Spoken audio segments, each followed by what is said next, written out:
Well, tonight there's growing concern for nearly 42 million Americans who rely on federal food assistance.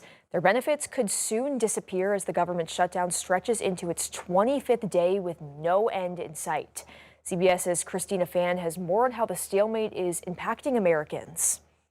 I think people are starting to panic. Food banks around the country are flashing warning signs. We've been having about 7 to 10 new people a day this week. Look at that. That was full this morning. The pantry at Calvary Episcopal Church in Kentucky ran out of food for the first time in its 43-year history. We feel like this is the tip of the iceberg. Members of the California National Guard are now deployed to help food banks in the state. In Massachusetts, 16% of residents rely on SNAP benefits, which provide an average of $187 a month, or about $6 a day. Democratic Governor Maura Healey holds President Trump responsible. Leadership is a choice. And sadly, President Trump has chosen to take away food from people all around this country. The USDA says it will not use emergency funds for food benefits. Aboard Air Force One, President Trump told reporters he's not to blame. Well, I'm going to let some other people talk to you. I'll have a comment on that later, but the Democrats are stopping it. The sudden loss in federal food aid will ripple beyond homes into stores and businesses. Every dollar in SNAP benefits generates $1.54 in economic activity. Quite a bit of our sales come from EBT recipients. Right now it's making up about 10 to 15% of our total sales a month.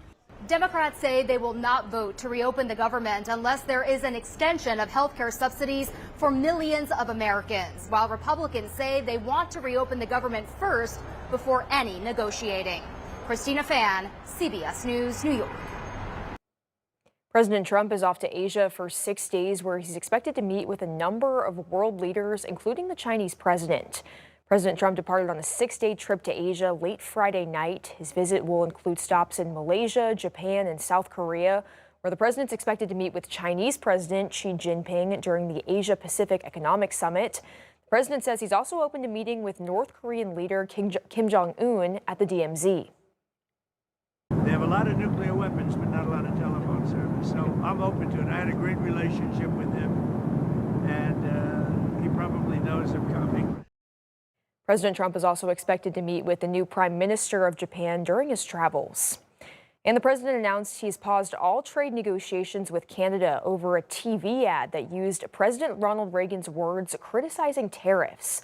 The Canadian ad features parts of a 1987 radio address by President Ronald Reagan criticizing tariffs.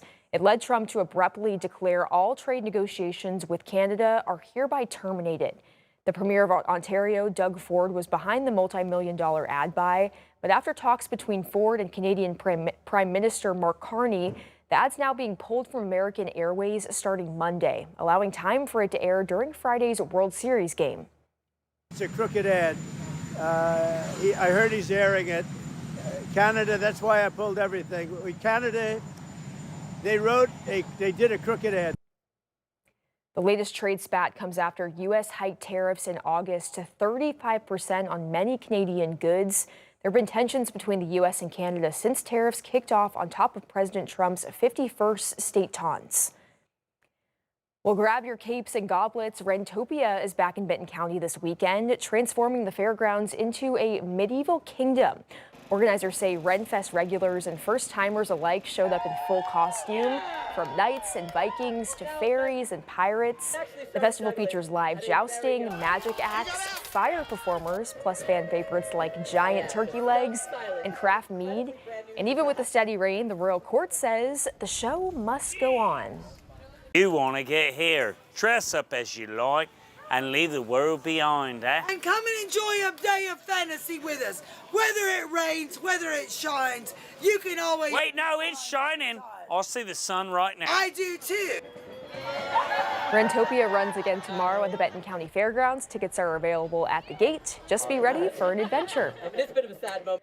Well, here in Northwest Arkansas, the name Jack Shewmaker might ring a bell. He was one of Walmart's first COOs and coined the term everyday low prices. Now cars from the late NWA Icons collection are going up for auction. 5 News reporter Bo Russell spoke with the auctioneers about just how special this collection is. Mecum Auctions, the largest collector car auction company in the country, is handling the collection of Jack Shewmaker. We do about 12 to 13 auctions a year, over 30,000 cars a year. Purvis tells me the company is honored to be handling the collection of a man that meant so much to Northwest Arkansas. He was a huge blessing for that community and making it what it is today. With Shewmaker's family having run a Chrysler dealership and him growing up in rural Missouri, trucks held a particular significance to him. Jack was very particular. If he was going to add a car or truck to his collection, he made sure it was, number one, a great condition car, well kept and cared for.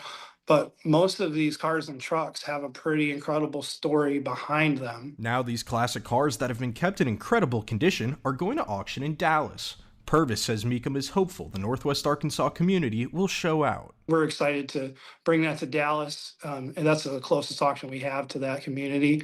And we're hoping that they show out really strong for his collection. The Dallas auction at Dickies Arena will feature over 1,600 cars and might be the last chance to take home one of Shewmaker's trucks. Anyone that may have seen him driving around, taking him to car shows from that area, should be there to bid on him, because it'll be the only chance they get to buy him. I'm Bo Russell, 5 News. The auction in Dallas runs Wednesday through Friday. While the trucks from Jack's collection are headed to Dallas, the remainder of his classic cars will go to auction in Florida in January. Well, Energy is making a powerful move that will put HBCU students to the forefront of success.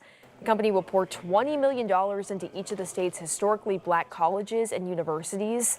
That money will be spent over the course of 10 years. Shorter College's Vice President of Enrollment says the investment will create new opportunities for their students. And the Hobbs State Park in Rogers hosted its annual Living Forest event today.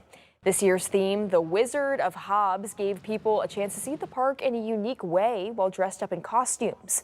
People were able to get out there and learn about the nature and wildlife along the Ozark Plateau Trail. This year's program actually highlighted how the destructive tornadoes of 2024 created opportunities for a healthier and more diverse forest ecosystem.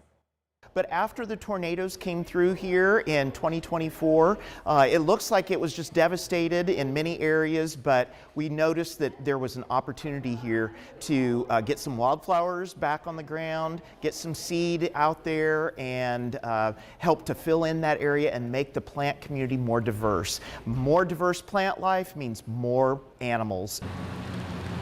Hobbs State Park, by the way, is the largest of Arkansas's 52 state parks.